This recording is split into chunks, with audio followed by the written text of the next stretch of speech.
सबसे अच्छा आपको कौन सा एरिया लगता है जिसमें आपको मतलब ये लगता है कि इसको पढ़ने में आप पढ़ाने में बहुत अच्छा आपको फील होता है? जी सर, समुद्रगुप्त को भारत का नेपोलियन कहा जाता है। हाँ, एक और सवाल है। हरियाणा बना 1965-66 में। जी सर। तो इसके समय एक आंदोलन हुआ था। जी सर। आंदोलन के बारे में कुछ पता है कि Talk to me, numbers never lie, add it up, that's me.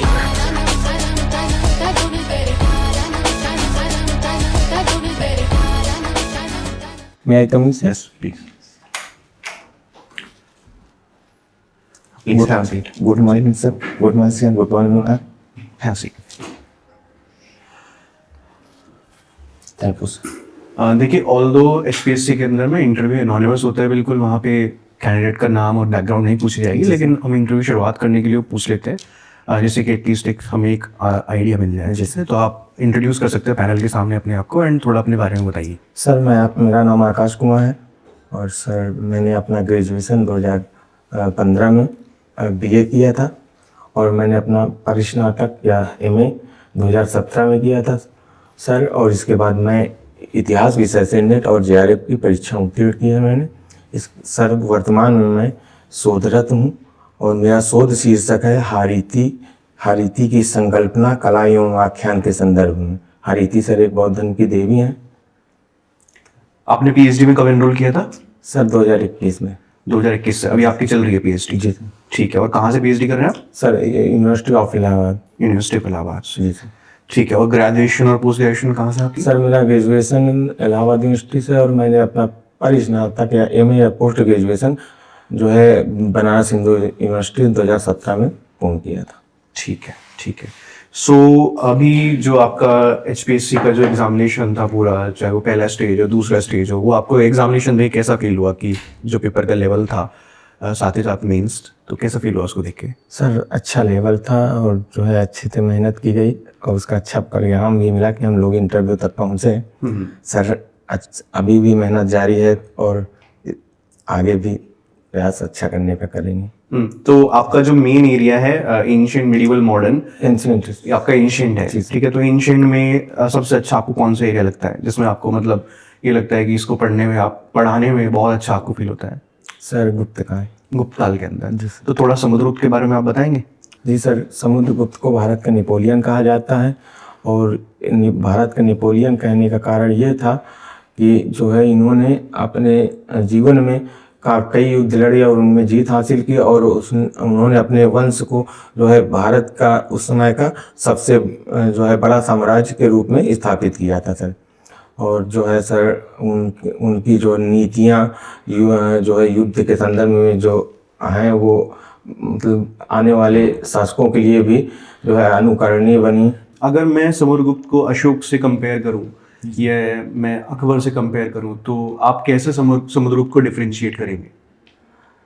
Sir Samudragupta मुख्यतः जो एक योद्धा था सर और कुशल प्रशासक और एक सैनिक रूप में अधिक प्रसिद्ध था। इसके साथ ही सर वो सहिष्णु शासक भी था और उसकी जो है साहित्यिक उपलब्धियां भी अत्यधिक थी। लेकिन जैसे अगर हम अशोक से तुलना करें तो अशोक सर सैन्य विजय के संदर्भ में उनके बराबर समुद्रगुप्त की तरह नहीं थे या समुद्रगुप्त जो है मतलब उनकी तरह अहिंसा के पुजारी नहीं थे। अशोक एक युद्ध लड़ने के बाद उसके जो है विभीषिका युद्ध रक्त विभीषिका से द्रवित होकर उन्होंने जो है युद्ध नीति का त्याग करके धर्म नीति को अपनाया। किंतु समुद्रगुप्त अपने अंतिम समय तक साम्राज्य विस्तार की नीति पर अडिग रहे और उन्होंने एक अपने समय का एक बड़ा साम्राज्य स्थापित किया था। आप ये कह रहे हैं कि अशोक ने केवल एक ही युद्ध लड़ा था? आपने उनका मैप देखा है मौर्यास का? कितना बड़ा मैप है उनका? जी सर। मतलब आप उनका ही मैप देखें और समुद्रगुप्त का मैप देखें तो आपको एक आइडिया मिल जाएगा किसने ज्यादा विस्तार किया। तो विस्तार करना बिना युद्ध के पॉसिबल ही नहीं है। जी सर। तो आप ये बोल रहे हैं कि मतलब अशोक जो थे थोड़ा अहिंसावादी की तरफ जाते और समुद्रगुप्त थोड़ा इस चीज की तरफ अहिंसा की तरफ जा रहे थे। जी सर, मौर्य साम्राज्य मुख्यतः माना जाता है कि चंद्रगुप्त मौर्य और उनके बाद बिंदुसार का बनाया हुआ था और विस्तार किया गया था। और अशोक के बारे में जहाँ तक साक्ष्य उपलब्ध होते हैं कि उन्होंने एक ही युद्ध 6वें वर्ष में अपने शासन काल के 6वें वर्ष में कलिंग के खिलाफ लड़ा था सर। इसके बाद उन्होंने जो है युद्ध नीति से ध्यान दे दिया था और उन्होंने धर्म के मार्ग का आलम्बन किया सर। अगर अकबर से कंपेयर करें समुद्रगुप्त को,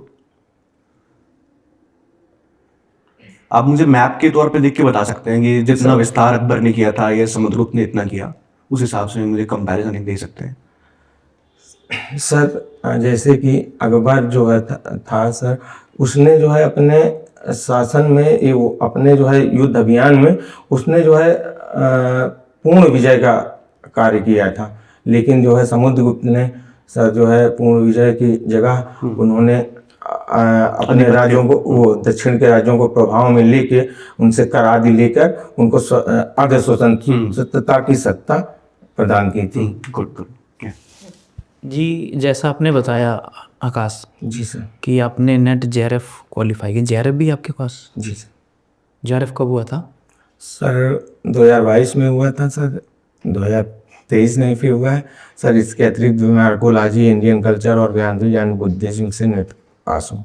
ओके, तो ये जो आपने सर को बताया जैसे कि जी समुद्रगुप्त आपका एक इंटरेस्टिंग टॉपिक है और आपके लिए एक फेवरेट एज ए किंग, आपने वो उसको आप देखना चाहते हो या देखते हो, तो आप बताएंगे कि समुद्रगुप्त का जो सोर्सेज है कैसे हमें प्राप्त होता है कि समुद्रगुप्त यहाँ से मतलब क्या सोर्स है उनकी जानकारी लेने के, समुद्रगुप्त के, स्पेशली समुद्रगुप्त के सर उनकी विजयों के बारे में जानकारी का सबसे बड़ा और प्रामाणिक स्रोत उनकी प्रयाग प्रशस्ति मानी जाती है सर, जिसमें उन्होंने अपनी विजयों का समुचित विस्तार से उल्लेख किया गया है जी, जिसके लेखक हरिशंकर सिंह सर। जी, एक और सोर्सेज कुछ ये कहता है कि जी समुद्रगुप्त का नाम समुद्रगुप्त इसलिए था क्योंकि उन्होंने समुद्र तक के एरिया को जीत रखा था। जी सर। तो आपको इसमें कोई ऐसा सोर्स मिलता है जिसके थ्रू इनका नाम कुछ और भी हो? क्योंकि अगर आप देखोगे समुद्रगुप्त नाम से ही पता लगता है कि ये किसी का पर्सनल नेम जैसा नहीं दिखता। जी सर। एज ए सोर्स हम बात कर रहे हैं, जी सर। ये फैक्चुअल हो या नहीं है ये सब सोर्स पर डिपेंड है। तो मैं ये पूछ रहा हूँ कि समुद्रगुप्त जो नाम है, समुद्र तक है, जी सर। गुप्त से हैं वो, तो इनका कुछ और भी नाम हो सकता है, ऐसा आपको लगता है कुछ? जी सर, कुछ विद्वान सर जो है समुद्रगुप्त को कांच नाम से भी जोड़ते हैं। जी। जो कांच, कुछ विद्वान कहते हैं ये इनके जो है भाई थे जो उस समय तक शासन किए, इसके बाद समुद्रगुप्त ने उनकी जगह शासन किया। वहीं फ्लीट और एप्सन शायद मतलब पूरी तरह से आश्वस्त नहीं हूँ, लेकिन आप कहें तो अगर मैं थोड़ा सा प्रयास करता हूँ बताने का कि सर इन विद्वानों ने ये कहा कि जो है कांच और समुद्रगुप्त एक ही व्यक्ति थे। अच्छा जी सर, जिसमें समुद्रगुप्त उनकी उपाधि थी और कांच शायद नाम। अच्छा, थोड़ा सा अगर इससे हटके बात करें जी सर। तो आपकी हॉबी क्या है? सर मेरी हॉबी है ऐतिहासिक स्थलों का भ्रमण करना। कौन कौन से ऐतिहासिक स्थल भ्रमण कर चुके हो आप? जी सर, मैंने कौशाम्बी, सारनाथ, सांची और सर देउर कोठार। जी सर, मेरा जिसे टॉपिक सर बौद्ध धर्म से जुड़ा है तो उसके स्थलों तो आपने बौद्ध धर्म के स्थलों को जी सर भ्रमण करना उचित समझा कीजिए। मेरा प्रथम चैप्टर है सर बौद्ध धर्म के प्रमुख पुरा स्थल। अच्छा, तो उसी परिप्रेक्ष्य में सर काफी। अच्छा, आप बिलोंग कहाँ से करते हैं सर? सर हम प्रयागराज के पास फतेहपुर जनपद था। जी, और आपने HPSC क्लियर किया अभी? जी सर। तो आपको हरियाणा के बारे में पता है कुछ? हरियाणा का इतिहास अपना क्या है? जी सर, अभी प्रयास कर रहा हूँ पढ़ने का सर। जी जी सर। और तो अगर आप एंशिएंट से हैं तो आपको ये भी पता होगा हरियाणा में राखीगढ़ी के बारे में। जी सर। कुछ बताएंगे उसके बारे में? जी सर, राखीगढ़ी से अभी हाल फिलहाल में बसंत शिंदे सर के द्वारा उत्खनन कराया गया और वहाँ से जो है सर मिले जो अवशेष हैं उनका DNA सैंपल लिया गया और उनका DNA परीक्षण कराया गया। तो उससे सर एक नई अवधारणा या कहें कि जो पुरानी आर्य आक्रमण की अवधारणा थी उसको खंडित करके आर्यों का और जो है सब आराम से जी सर, आर्यों का और हड़प्पा सभ्यतावासी ये आर्य आक्रमण की थ्योरी जो है गलत मतलब सिद्ध होती है सर। अच्छा, और तिगराना के बारे में कुछ पता हो? तिगराना सर नाम सुने सर, इसके बारे में ठीक है ना। एक और सवाल है हाँ, हरियाणा बना 1965-66 में। जी सर। तो इसके समय एक आंदोलन हुआ था। जी सर। आंदोलन के बारे में कुछ पता है कि कैसा छोटा सा आंदोलन था, लेकिन उसने एक ऐसा क्रिएट किया ऑरा कि हरियाणा को पंजाब से अलग होना पड़ा। ऐसा कोई आपने सुना है कोई मूवमेंट के बारे में? सर मैंने बस इतना अभी जानकारी है सर, आगे प्रयास करूंगा कि जानकारी लूं। सर मैंने जहाँ तक सुना मतलब पढ़ा है, मुझे जानकारी है सर कि भाषाई विवाद था सर। पंजाब और हरियाणा हिंदी भाषी है, हरियाणवी लैंग्वेज थी, पंजाब में पंजाबी लैंग्वेज थी सर। तो जो है उसी में आंदोलन चला कि जो है जो पंजाब के हिंदी भाषी क्षेत्र हैं उनको अलग करके नया राज्य बनाया गया। तब 1 नवंबर 1966 को नया राज्य बनाया गया। अच्छा, कोई पंजाबी सूमा मूवमेंट के बारे में कुछ पता? नहीं सर, सॉरी सर। ओके। अच्छा, SYL के बारे में पता? SYL सतलज यमुना लिंक पे बहुत हमेशा विवाद होते रहता। मैं इसलिए पूछ रहा हूँ क्योंकि आपका हरियाणा है ये, आपने HPSC निकाला है, तो स्पेसिफिकली मैंने हरियाणा पे ही आपसे सवाल रखा है। तो आप SYL के बारे में कुछ पता होगा आपको? नहीं sir, sorry sir. Sutlej Yamuna link जो एक डिबेटेड इशू है। नाम सुने सर कि हरियाणा और पंजाब के बीच हमेशा विवाद होता है सर। अभी बहुत ज़्यादा उसके बारे में डिटेल मालूम नहीं है, पढ़ा लूँगा सर। अच्छा, इनकी बाउंड्री के बारे में हरियाणा की क्या अपनी एक कोई लोकेशन है, ऐसा कुछ आपको पता हो? जी सर। बता सकते हैं कुछ? सर कि हरियाणा में 22 ज़िले हैं सर, जिसके पूर्व में उत्तर प्रदेश है और सर उत्तर में जो है हिमाचल प्रदेश है सर, और पश्चिम में राजस्थान। जी नहीं पश्चिम, सॉरी सर, पश्चिम में पंजाब है सर, और दक्षिण में राजस्थान। कोई बात नहीं। अच्छा, इसके बाद आपसे मैम सवाल करेंगे, फिर मैम दूसरी। हाँ जी, आप एक बार अपना PhD का टॉपिक वापस देते हैं। जी मैम, हारीति की संकल्पना कला एवं आख्यान के संदर्भ। ठीक है, तो आप इसमें सोर्सेस कौन से यूज़ कर रहे हैं? जी मैम, मैं इसमें बहुत धन्य के जो ग्रंथ हैं जिनमें हारीति के बारे में उल्लेख प्राप्त होता है, जैसे चीनी सूत्र पिटक है, संयुक्त रत्न सूत्र है, और विनय पिटक में इनके बारे में, इनकी कहानियों के बारे में उल्लेख प्राप्त होता है मैम। जी, तो हम लोग जैसे हिस्ट्री में पढ़ते हैं कि रिलीजियस टेक्स्ट हैं सारे, तो रिलीजियस टेक्स्ट में से जब हम या माइथोलॉजी से जब हम हिस्ट्री निकाल रहे हैं, तो आप किस तरीके से उसको अप्रोच करके और निकालेंगे? मैम, जब हम धार्मिक ग्रंथों से इतिहास लेखन करते हैं तो उसमें सर्वप्रथम हमको ये याद रखना चाहिए, ये देखना चाहिए कि जो है जो उनके धार्मिक पूर्वाग्रह से ग्रस्त होकर या धार्मिक पूर्वाग्रह लेकर उन ग्रंथों की रचना की जाती है, तो हमें उन पूर्वाग्रहों से बचना चाहिए। और जो है उन साक्ष्यों का, अन्य साक्ष्यों जैसे पुरातात्विक साक्ष्य हैं, मुद्रा वगैरह के साक्ष्य हैं, और या अन्य साहित्यिक साक्ष्य हैं, उनके साथ एक तुलनात्मक अध्ययन करके और निष्कर्ष तक पहुंचने का प्रयास करना चाहिए। तो आपने अप्रोच बहुत सही बताई। तो ये अप्रोच जो है कि लिटरेरी सोर्सेज, आर्कियोलॉजिकल सोर्सेज और सबको मिला के हम और ऑथेंटिक हिस्ट्री निकाल सकते हैं, ये सबसे प्रोमिनेंट इसमें ऑथर कौन है जिन्होंने सबसे ज़्यादा इस बारे में एंशिएंट इंडिया में ही अप्रोच के बारे में लिखा? क्या कल्याण की राज तरंगणी में? नहीं, स्कॉलर, हिस्टोरियन जिन्होंने इसके बारे में लिखा कि हमें सारे सोर्सेज ऐसे यूज़ करके अप्रोच लगानी चाहिए और हिस्ट्री निकालनी चाहिए। मैं याद नहीं कर पा रहा सर। उपेंद्र सिंह। जी ma'am, Upendra Singh. Thank you sir. थोड़ा आप मुझे इस चीज़ के बारे में बताइए कि मान लीजिए आपका सिलेक्शन हो जाता है हरियाणा के अंदर एज एन असिस्टेंट प्रोफेसर, जो नई पीढ़ी आ रही है जिसको हम जेनजी बोलते हैं, और आपने कई जगह देखा कि वो थोड़े आउट फ्रंट होते हैं, मतलब आउटस्पोकन है, जो उनके मन में आता है बोलते हैं। एज एन असिस्टेंट प्रोफेसर जब आप क्लास के अंदर होंगे तो आप ऐसी पीढ़ी के साथ कैसे डील करेंगे? आपका अप्रोच क्या होगा? जी सर, मैं अपनी क्लास के बच्चों को सर ऐतिहासिक रुचिकर बातें या कथाएं सुनाते हुए उनको जो है इतिहास के अध्ययन में रुचि पैदा करूंगा सर। और इसके बाद द्रव्य सब साधनों का भी प्रयोग करके उनको जो है इतिहास या अपने सब्जेक्ट से जोड़ने प्रयास करूंगा, जिससे उनके खुद में इतिहास पढ़ने में रुचि जगे और वो अच्छे से जो है क्लास में सर। अगर उनकी आइडियोलॉजी है, कोई आइडियोलॉजिकल इंक्लिनेशन है, कोई विचारधारा है, मान लीजिए दक्षिणपंथी है या वामपंथी है, तो तब आप कैसे डील करेंगे? सर 1 मिनट फोर्स किसने? हाँ बिल्कुल, टाइम दीजिए।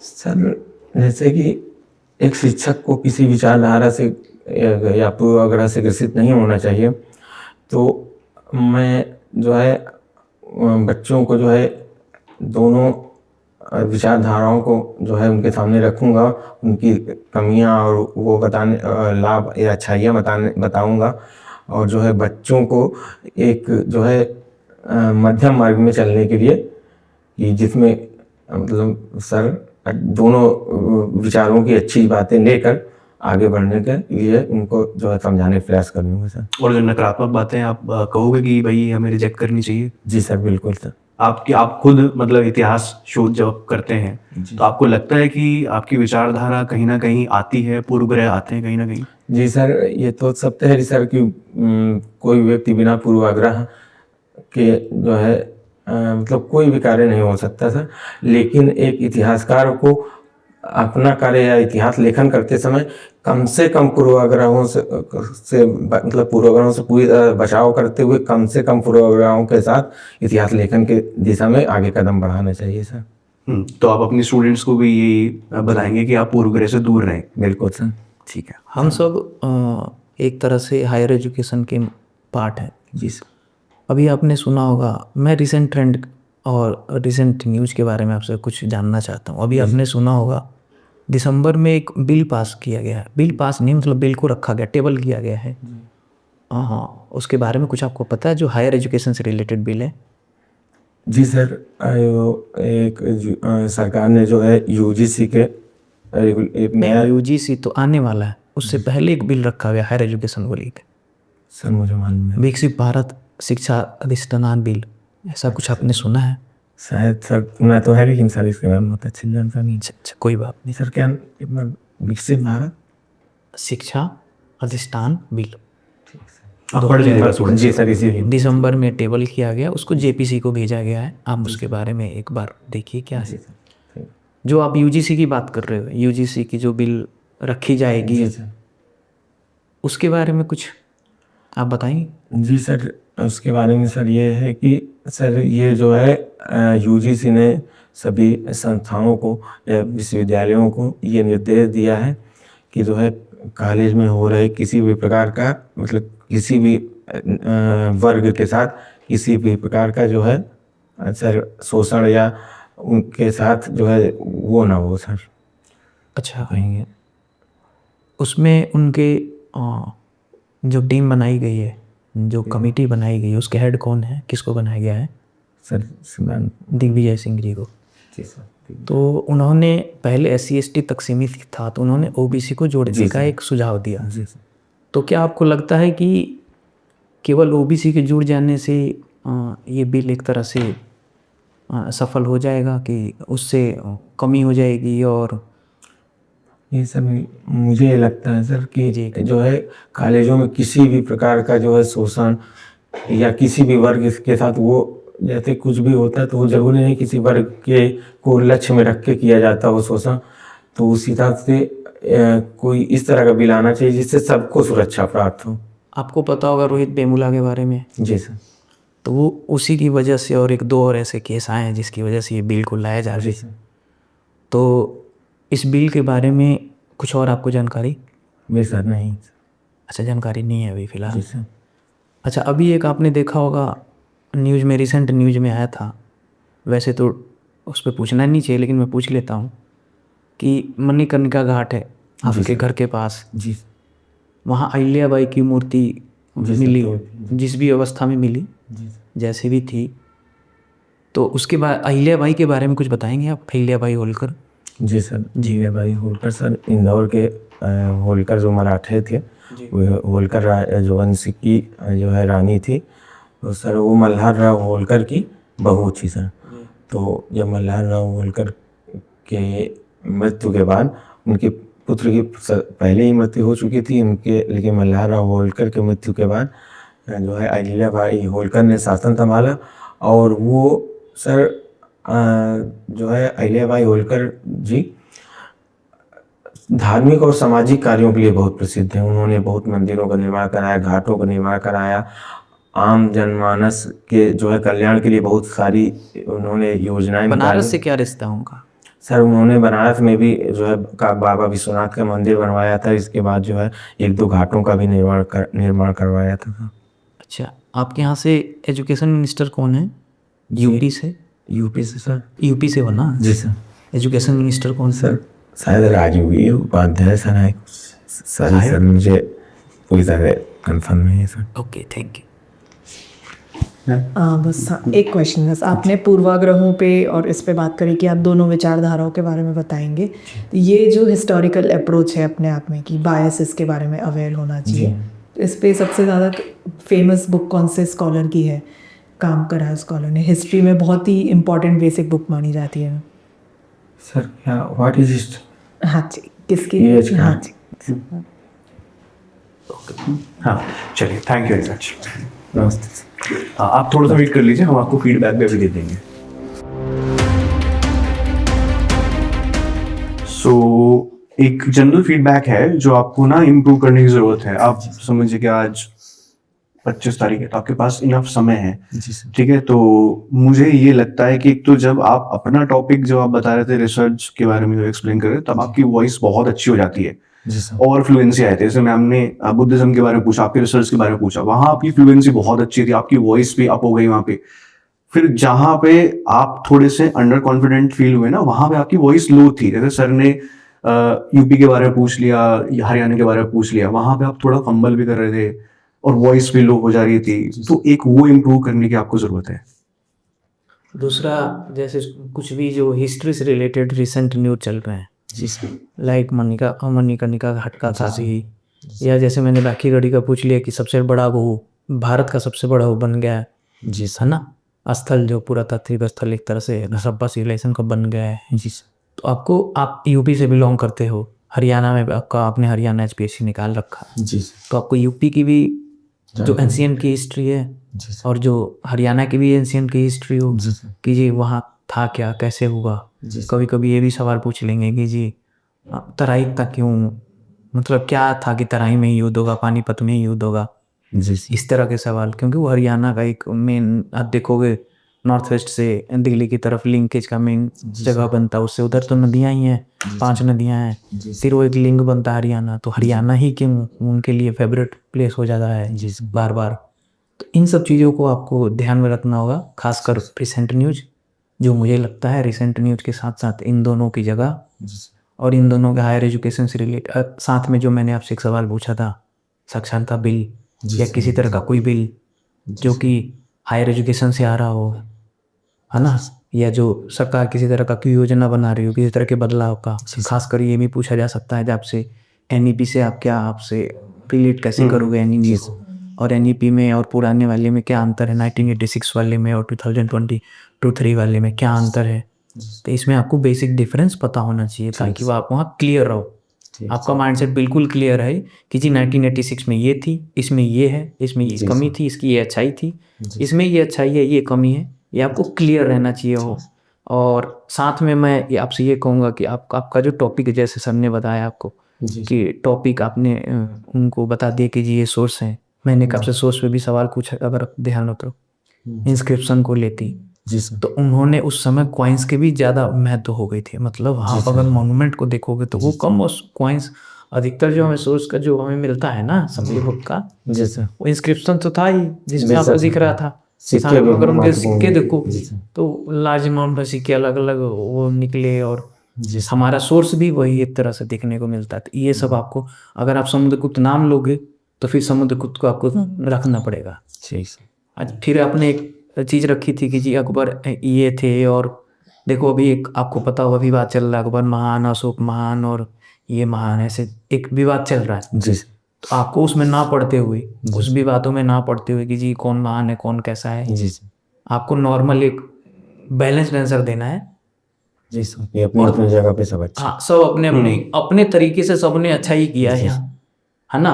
अब कोई आपको कहेगा कि जी ये इसमें ये बुराई थी, सामने से वो बोलेंगे आपको एक तरह से उकसाने की कोशिश करेंगे, नहीं तुम ये बोलोगे इसमें ये कमी थी, और आप बोलोगे तो फिर वहाँ वापस आ देंगे। तो आप उसको बैलेंस रखना कि नहीं जी अकबर अपनी जगह अपने काम से वजह से जाना जा रहा है, जी सर।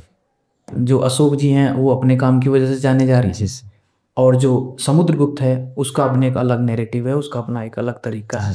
और तब तीनों को, या तीनों क्या, किसी से भी किसी की तुलना अगर आप कर रहे हो तो बैलेंस और पॉजिटिव उनकी वो रखनी होगी, ताकि सामने वाले को कभी निगेटिव का वो मौका ही ना दो कि वो फिर उसमें फंसाने की कोशिश करे। ठीक है। ये हाँ बेसिक स्कॉलर्स के और उपेंद्र सिंह है जैसे, क्योंकि एंशियंट है आपका स्पेशलाइजेशन, थोड़ी सी हिस्टोरियोग्राफी भी अगर हमको पता रहती है तो ज़्यादा फायदा रहता है इसका। बाकी आपकी टॉपिक पे आपकी पकड़ अच्छी है तो दैट इज़ गुड।